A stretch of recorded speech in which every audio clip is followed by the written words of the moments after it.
serpientes y dragones voladores.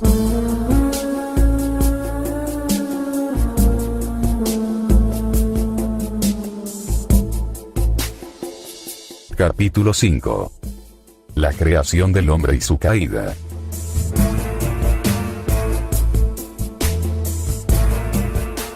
Crearé un salvaje. El hombre será su nombre. Ciertamente, crearé al hombre salvaje. Él estará a cargo del servicio a los dioses, para que ellos puedan descansar de la historia sumeria de la creación.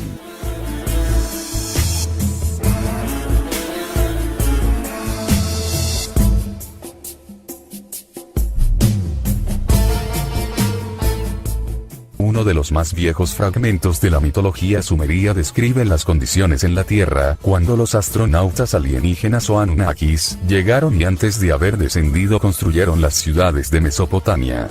Cuenta de un tiempo cuando la cara del Sol y de la Luna no podían verse, cuando la superficie de la Tierra fue inundada profusamente y las nubes descendieron a la superficie de la Tierra. Fue entonces como las tablillas declaran: los reptiles verdaderamente descendieron. Comentario: sí, como los postulados de Sitchin, el planeta Tierra Tiamat estaba localizado más lejos del Sol a la hora de la llegada de Nibiru a este sistema, al que se refiere hoy como el cinturón de asteroides, y que solo después de la siguiente colisión del satélite de Nibiru que se conoce hoy como el Océano Pacífico, entonces esto bien pudo haber sido una descripción de las condiciones climatológicas sobre la Tierra original. R.S. En los poemas de Mesopotamia, la creación del hombre era secundaria e incluso fortuita a la creación del universo y a la colonización de este planeta por los visitantes alienígenas. Después que los astronautas aterrizaron, la recuperación de los pantanos y la construcción de las ciudades comenzaron bajo la dirección de Enki. Todas las ciudades construidas tenían un propósito específico, aparentemente de apoyar las operaciones de explotación en las minas, que culminaron en el centro de procesamiento de los metales en Bativirá. La construcción de las ciudades, la constante reparación y reconstrucción de los canales y diques, las operaciones de explotación minera, todas requerían un considerable esfuerzo de parte de los hijos de An. Es con este fondo que el hombre llega a la escena. La creación del hombre fue concebida y ejecutada no como un fin en sí mismo o como desarrollo natural de la civilización de Mesopotamia. Más bien crearon al hombre como expediente para satisfacer a un grupo de extraterrestres descontentos. El propósito del hombre fue de servir a los dioses. Lo hicieron para facilitarle la carga de los dioses y para asumir las tareas laboriosas y desagradables que eran realizadas por los Anunnakis cada vez más infelices y rebeldes. El hombre significaba ser el sostén, el obrero, y el vigilante de los dioses. Las sagradas escrituras hablan del trabajo hecho en el jardín de Edén antes que el hombre sea creado. Fue la serpiente que realizó todo el trabajo que el hombre primitivo tuvo que hacer. Además de la agricultura, los dioses serpiente también explotaron los minerales. Suplieron a Elohim de plata, oro, gemas y perlas, revelando una de las actividades principales de los dioses serpiente antes del advenimiento del hombre. Las primeras intenciones de crear a un hombre primitivo.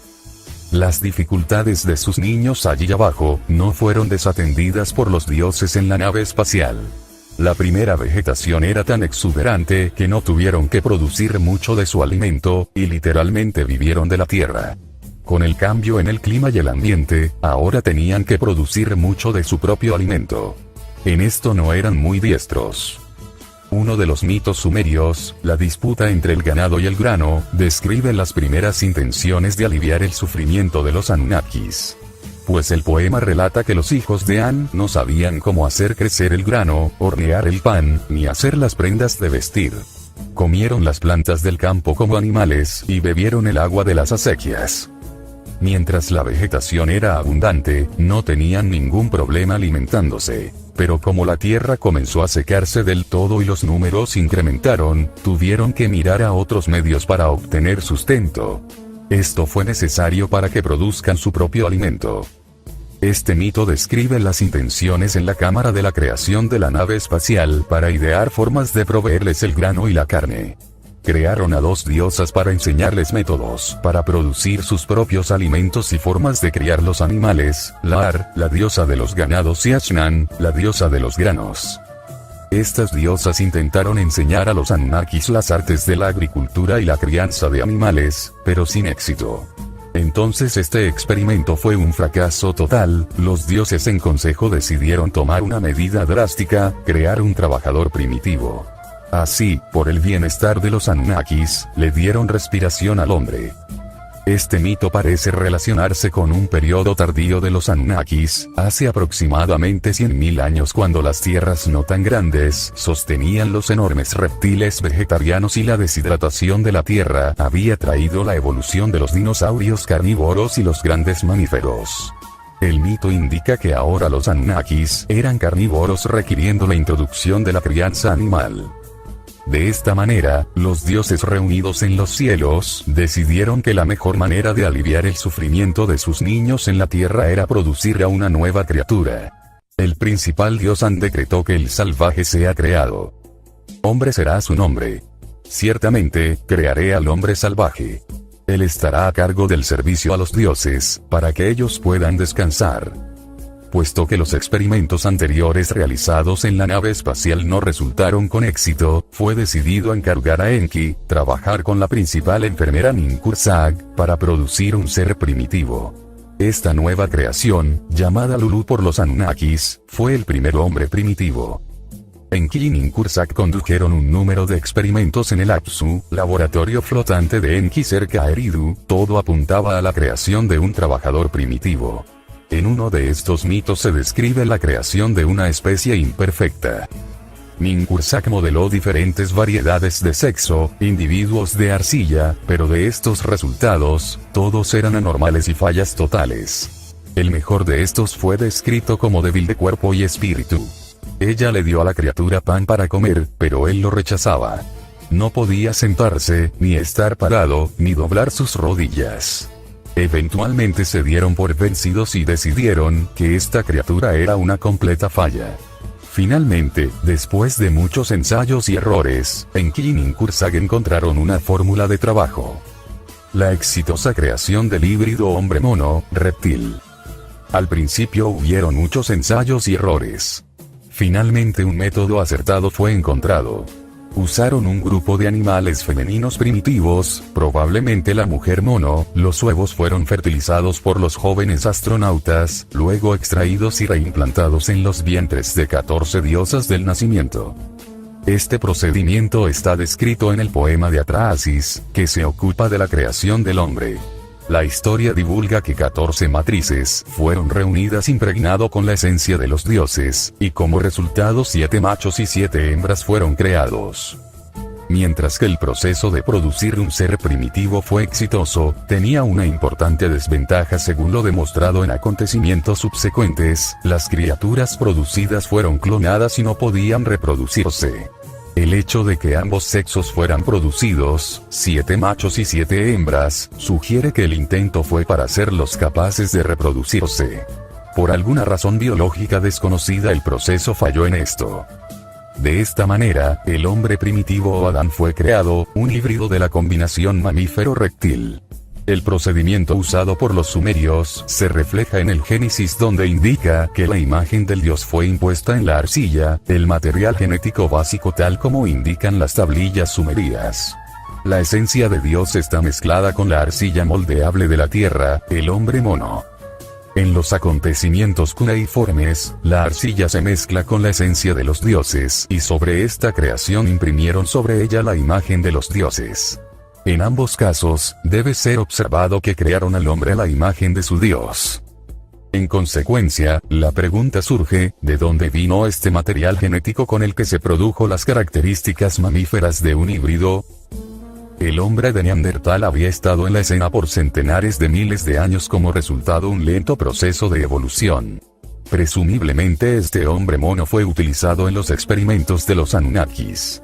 Este hombre mono está descrito claramente en el poema Gilgamesh, donde el hombre salvaje se convierte en un ser civilizado, debiendo entonces ser el compañero de Gilgamesh en sus muchas aventuras. El llamado Enkidu, es una criatura salvaje que se alimenta de hierba y vive entre los animales. En el poema, un cazador infeliz se queja a Gilgamesh, quien es entonces rey de la ciudad de Uruk. Gilgamesh dice que esta criatura no usa ninguna ropa, y que estaba cubierto de pelo. Él es bastante inteligente para rellenar los hoyos que el cazador había cavado para atrapar animales salvajes. Este hombre salvaje también libera el juego de las trampas. Él vive con los animales, corre con las gacelas y comparte sus lugares de beber. Esta criatura salvaje es probablemente el neandertal que se apareó con el reptil Anunnaki. De esta combinación era esperado producir un híbrido que se adapte más al ambiente cambiante. La deshidratación de la tierra y los cambios que traía a la flora y fauna hicieron lo necesario para producir a un trabajador primitivo. El Adán de la Biblia no fue el Homo sapiens de hoy. Fue el único que pudo llamarse Homo saurus, una criatura híbrida mamífero-saurio que debió ser nuestro antepasado y el primer paso en la creación del hombre moderno. En apenas algunos años, el hombre había tomado un salto cuántico en la evolución. Él se había desarrollado repentinamente de hombre mono salvaje a un híbrido que se convirtió en una nueva especie conocida como hombre de Cro-Magnon. El híbrido que fue creado parecía probablemente un reptil puesto que había sido creado a imagen de sus dioses. Génesis es muy específico acerca de esto, que declara: entonces Dios dijo, haré a hombre a mi imagen y semejanza. De esta manera crearon a Adán, a la imagen o Selem y semejanza Odmud de su creador.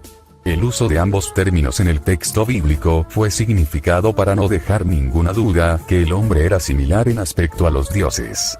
Es esta semejanza, o carencia de él, pues veremos, que está en la raíz de muchas de las advertencias de la Biblia y de la literatura sumeria.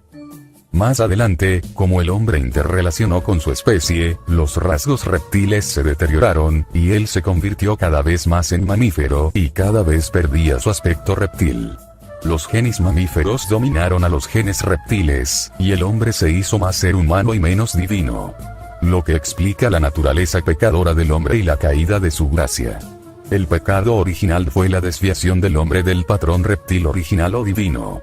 También explica por qué prohibieron al hombre hacer cualquier semejanza de sus dioses.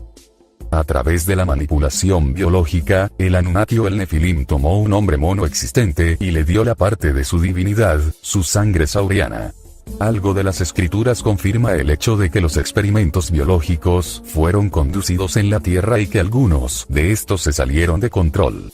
Estos experimentos parecen haber sido hechos rutinariamente por los Nefilim, que no solamente poseían técnicas avanzadas en medios de transporte y comunicaciones, sino también en las ciencias biológicas. Comentario. John Baines, en el recientemente revelado conocimiento hermético secreto del hombre estelar, indica que estos Nefilim solicitaron a los dioses más altos que les sea concedido el estado de dioses creadores de ellos mismos. Había mucha discusión entre los dioses creadores más altos si permitir que los Nefilim tengan esta capacidad. Después de muchos desacuerdos y argumentos, les dieron estos poderes, pero permanecerían en el rango más bajo de todos los dioses creadores del universo. Nosotros los Cro-Magnon somos su primer producto. Están encargados por la ley universal para cuidar de nosotros. R.S. En el primer libro de Enoch, los crímenes de los Nefilim en la tierra antes del diluvio se divulgan detalladamente. Datan del segundo siglo antes de Cristo. Este libro había perdido su importancia en la iglesia occidental en el cuarto siglo AD, y solamente en la iglesia etíope todavía es considerado canónico. Originalmente en hebreo y arameo, fue traducido al griego y entonces al etíope, donde fue preservado y no encontrado otra vez por los europeos hasta el siglo XVIII. Es el más antiguo de los 3 libros pseudoepígrafos atribuidos a Enoch, y las partes de él se han encontrado en los pergaminos del Mar Muerto. Según el primer libro de Enoch, los Nefilim tuvieron la misión de traer los beneficios de las artes y las artesanías a la humanidad. Pero empezaron con un esfuerzo elogioso que pronto se volvió amargo. Los Nefilim comenzaron a enseñar al hombre las artes marciales, la fabricación de espadas, cuchillos, escudos, y petos o corazas de pecho. También enseñaron al hombre las ciencias prohibidas, conjuros, alquimia, y astrología.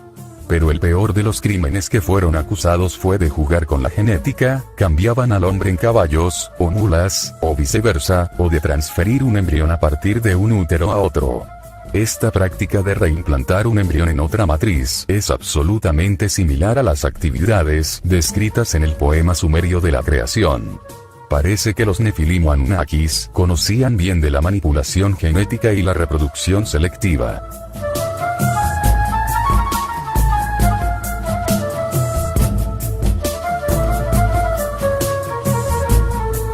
El Homo saurus, el hombre primitivo del Edén. El Génesis habla repetidamente que antes de que la caída, el hombre caminaba desnudo mientras ocupaba el jardín del Edén. No fue hasta que comió la fruta prohibida que se dio cuenta que estaba desnudo y necesitaba ponerse ropa. Otras fuentes religiosas antiguas respaldan esta condición del hombre, pero también revelan la razón por la que estaba desnudo. Según el Agadá, los cuerpos de Adán y Eva habían sido cubiertos con una piel dura, y por otra parte, de Adán se dijo que era tan brillante como la luz del día, y cubría su cuerpo como una ropa luminosa. Adán tenía así el aspecto de un reptil, con su piel escamosa y brillante. Era por esta razón que Adán y Eva no usaron ropa ni tampoco la necesitaron para su protección o comodidad. El libro del Génesis deja claro que Adán no sudaba en el Edén antes de su caída. Ese fue su castigo por comer la fruta prohibida, porque le dijeron que con el sudor de tu rostro, frente, te ganarás tu pan. Adán no sudaba antes de su caída por la simple razón que el sudar es característico de los mamíferos y no de los reptiles. Mientras permanecían en el jardín del Edén, Adán y Eva no se reprodujeron. Las tablillas sumerias explican por qué, porque eran mulas y no podían reproducir su propia clase. El incidente al que la Biblia se refiere como la caída del hombre fue que adquirieron la capacidad de procrearse tomando muchos de los rasgos mamíferos. Es explícito que el castigo de Eva fue el de llevar los agudos dolores dar a luz. El cambio genético final fue hecho por Enki. Fue desautorizado y causó mucha disensión entre los dioses y seguía siendo un asunto entre Enlil y Enki. A Enki se le recuerda como el creador, el defensor y el benefactor de la humanidad. Enlil despreciaba a la humanidad como aborrecimiento y como deterioración de la raza sauriana. Lo recuerdan como un dios cruel y vengativo y quien trajo el diluvio. El hombre primitivo Homo saurus fue colocado en el jardín del Edén para producir el alimento de los dioses, porque como el Génesis dice, el Señor plantó un jardín en Edén, en el este, y colocó allí al hombre a quien él había formado. Puesto que crearon al hombre en el Apsu de Enki en su cuartel general en la ciudad de Eridu, y estaba en la parte más occidental de Mesopotamia entre dos ríos, aparecería que el área fértil al este de Eridu sería el jardín de Edén. Coincidentemente, los sumerios llamaron esta área Edín o el hogar los justos. Según el libro de los Jubileos, Adán y Eva fueron colocados en el jardín del Edén para ararlo y cosecharlo. Él protegió el jardín contra pájaros, bestias, y ganados, y recolectó la fruta y el alimento. Los deberes de Adán se describen en términos similares en una de las versiones babilónicas de la creación del hombre. Fue su deber mantener los canales y el curso de las aguas y cultivar las plantas en abundancia para llenar los graneros de los Anunnakis. Hasta el acontecimiento conocido enigmáticamente como la caída del hombre, el hombre primitivo cohabitó el jardín del Edén con los dioses serpiente, y juntos hicieron todo el trabajo necesario.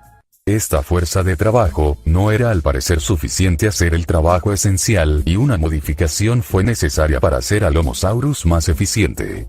Con el propósito de suministrarle una fuerza de trabajo más grande, fue decidido darle a Adán Olulub una capacidad reproductiva. La caída del hombre o la creación del Homo sapiens. El acontecimiento al cual los eruditos bíblicos se refieren como la caída del hombre comienza con Adán y Eva, quienes fueron colocados en el jardín del Edén por la deidad para alimentarlo y atenderlo.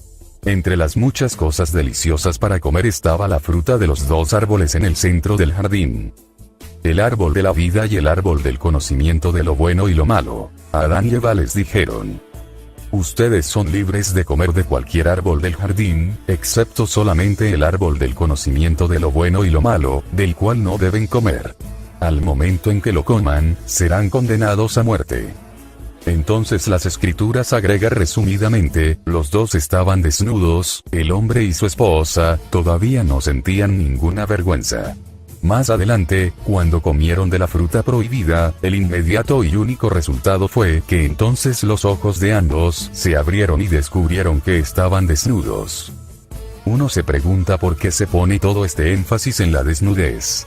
Es como si la expulsión de Adán y Eva del jardín fuera una manera dramática de explicar cómo la humanidad vino a usar ropa. Es obvio que el uso de las ropas es simplemente una manifestación de algo más, de la adquisición del saber o del conocimiento. La raíz hebrea it se utiliza a lo largo del Génesis y significa no solo saber sino más específicamente experiencia. Aplicado a la relación conyugal, la raíz it significa conocimiento sexual, es decir, tener relaciones sexuales. De hecho, se aplica no solamente a las relaciones maritales normales, sino también a la conducta clandestina, incluso a la homosexualidad, y al sexo entre animales. Así, alcanzando el conocimiento, el hombre adquirió una cierta clase de ánimo sexual. El conocimiento retenido del hombre era de una naturaleza más seria y profunda, y que solo conoció estando enterado de su desnudez. Fue algo bueno para el hombre, pero algo que los creadores no quisieron que tuviese. Mientras Adán y Eva carecieron del conocimiento, vivieron en el jardín del Edén sin descendencia. Habiéndolo obtenido, Eva fue condenada a sufrir los dolores del parto. El cuento de Adán y Eva es la historia de un paso crucial en la evolución del hombre, el adquirir de la capacidad de procrear como un mamífero. En la realización de esto, sin embargo, el hombre tuvo que perder algo de su herencia sauriana, su llamada divinidad. El hombre pierde su aspecto sauriano y su divinidad. El Génesis describe a grandes rasgos los cambios fisiológicos que resultaron del castigo de Adán y Eva. Como su castigo, Eva tuvo que sufrir los intensos dolores de la maternidad, mientras que Adán tuvo que ganar su pan con el sudor de su frente. Lógicamente, esto aparecería si Eva no tenía niños, ni tampoco el sudor de Adán. Otras fuentes religiosas revelan algunos de los cambios que fueron causados por este acontecimiento trascendental. En la sección En la creación del mundo, el Agadá explica qué sucedió en el jardín después de que el par participara de la fruta prohibida. El primer resultado fue que Adán y Eva se volvieron desnudos. Antes, sus cuerpos estaban cubiertos con una piel dura y córnea y envueltos con la nube de la gloria. Enseguida que violaron esta orden, la nube de la gloria y la piel córnea cayó de ellos, y se quedaron ahí desnudos y avergonzados. Está claro aquí que su desnudez tuvo que ver con perder su piel córnea y dura y su nube de la gloria. Descripciones similares se encuentran en las viejas leyendas rabínicas. Describiendo al hombre antes de la caída, y fue dicho que su piel era tan brillante como la luz del día, y cubría su cuerpo como una ropa luminosa. Más adelante, cuando Eva comió la manzana, el resultado inmediato según estas fuentes, era que en ese momento todos los adornos que el Dios había dado a la novia de Adán cayeron lejos de ella, y entonces vio que ella estaba desnuda. Esta piel luminosa y brillante era su nube de la gloria. Otras leyendas indican que el cambio causado por la caída fue que el brillo de su piel, que lo cubría como una ropa, desapareció. La desnudez que es enfatizada tanto en los documentos antiguos, se relaciona de cierta manera con alguna clase de piel externa protectora que era luminosa y brillante, la llamada nube de la gloria. La desnudez del hombre consistía en perder esta piel o piel córnea protectora es decir, su aspecto reptil o divino. En adelante, el hombre tendría que usar la ropa para proteger su piel mamífera vulnerable. El hombre ahora comenzaría a sudar como mamífero, una función fisiológica no intrínseca a los reptiles. El hombre creado a la imagen de los dioses reptiles. El libro del Génesis deja bastante claro que crearon al hombre originalmente a la imagen de su Dios. Y Dios creó al hombre a su imagen, a la imagen divina creada de él, hombre y hembra los creó él. Puesto que Adán del Génesis y el Lulú de los sumerios fue creado a imagen de los dioses serpiente, no deberían seguir los rastros de este hecho para que sean encontrados en algunas de las antiguas escrituras. Ciertamente, es informado en la versión gnóstica de la creación del hombre. Una zona describe la reacción de Eva en el jardín de Edén. Ella miraba el árbol. Y ella vio que era hermoso y magnífico, y ella lo deseó. Ella tomó algunas frutas y las comió, y ella dio a su marido también, y él también comió. Entonces sus mentes se abrieron. Para cuando comieron, la luz del conocimiento brilló sobre ellos. Cuando se avergonzaron, ellos sabían que estaban desnudos con respecto al conocimiento. Cuando se desembriagaron, vieron que estaban desnudos, y se enamoraron el uno del otro. Cuando vieron a sus creadores, los repudiaron puesto que eran formas abominables. Ellos entendían mucho más. Énfasis agregado. De este modo, una descripción apropiada de Adán e incluso de sus creadores podría ser como sigue. Tenían una piel escamosa o córnea. Esta piel era brillante y luminosa, como se ve en algunos reptiles. No sudaron, lo cual es propio de los mamíferos. No usaron ropas puesto que eran innecesarias. Tenían una piel verde pálido. La evidencia del color de su piel se encuentra en el Agadá, que describe cómo crearon a Adán del polvo tomado de las 4 esquinas del mundo. El polvo era de varios colores: rojo, negro, blanco y verde. El rojo era para la sangre, el negro para los intestinos, blanco para los huesos, y el verde para la piel pálida. Adán había sido un Homo sapiens. El color del polvo usado para la piel habría sido probablemente rosado o marrón. El Homo saurus o el hombre reptil era probablemente un hombre mucho más grande y más alto que el moderno. Muchas de las fuentes antiguas refieren que tenía la estatura de un gigante antes del incidente en Edén. Por ejemplo, los expedientes rabínicos divulgan que Adán, que había sido un gigante, disminuyó en estatura al tamaño de un hombre ordinario. Los patriarcas antediluvianos y los reyes sumerios eran parte sauriana, eran al parecer hombres muy grandes y sobresalieron físicamente entre las hordas de la humanidad. Los Repaim, descendientes de los Nefilim que vivieron después del diluvio, eran también gigantes. Y como los antediluvianos, su tiempo de vida parece haber disminuido como la sangre sauriana que se diluía más y más con el tiempo. El hombre pierde su larga vida al convertirse en mamífero. Mientras habían 2 árboles en el jardín, solo el árbol del conocimiento era tabú. Al parecer, el hombre tenía acceso al árbol de la vida o de la inmortalidad puesto que no le fue prohibido. Ahora que él había alcanzado la capacidad de procrear, la deidad bíblica se preocupó que él podría también tomar parte del árbol de la vida y de tal modo alcanzar inmortalidad. Que si él tendía su mano y tomaba también del árbol de la vida y comía, viviría por siempre. El Señor Dios lo desterró del jardín del Edén, hasta el suelo del cual fue tomado.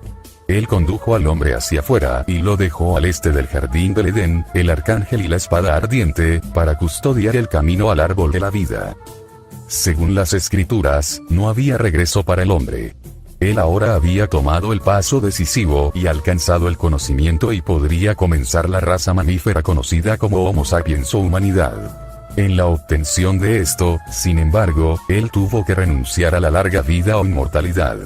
Ambos eran mutuamente exclusivos según lo indicado en el Génesis. El hombre podría haber conservado su forma divina y larga vida, pero permaneció como una mula en el mejor de los casos, una clase de Homo saurus limitado. Viendo que el hombre ahora requirió de ropa para su protección contra los elementos, la deidad aparentemente comprensiva hizo ropas de pieles para el hombre y su esposa, y los arropó esta generosa deidad. Sin embargo, tenía probablemente otras razones en mente, porque como el Agadá revela, las ropas fueron hechas de serpientes que mudaron su piel. Comentario. Según John Baines en El hombre estelar, cualquier raza de dioses creadores, tales como estos saurios, es responsable bajo la ley galáctica de velar por el bienestar de las criaturas que eligieron diseñar y traer a la vida. Por lo tanto, fue procedimiento requerido para estos saurios nibiruanos crear una nueva piel externa conocida posteriormente como ropa para Adán y Eva y para toda su posterior descendencia.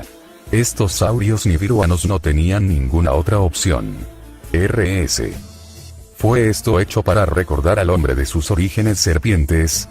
Es una manera irónica de recordarle a la memoria del hombre, que se originó como saurio y que existió por la tolerancia de los dioses serpiente.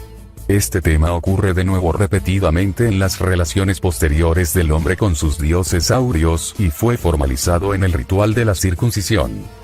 Comentario. Esto fue indudablemente una rebelión sociopolítica y cultural contra la cubierta de los genitales de los reptiles, así como más adelante contra las prácticas de los antiguos griegos, quienes fueron influenciados grandemente por el príncipe Utu de Nibinu, o el dios Sol Apolo de los griegos. El mito de la creación visto en el cuento de Adapa. Mientras hasta el momento no se ha encontrado ningún mito sumerio que sea paralelo a la caída del hombre como lo relatado en el Antiguo Testamento, existe un poema que habla de una historia que sea probablemente la fuente de los acontecimientos del Génesis. El cuento de Adapa fue encontrado en los archivos de los reyes egipcios en Tel el Amarna, así como en la biblioteca del rey asirio Asurbanipal.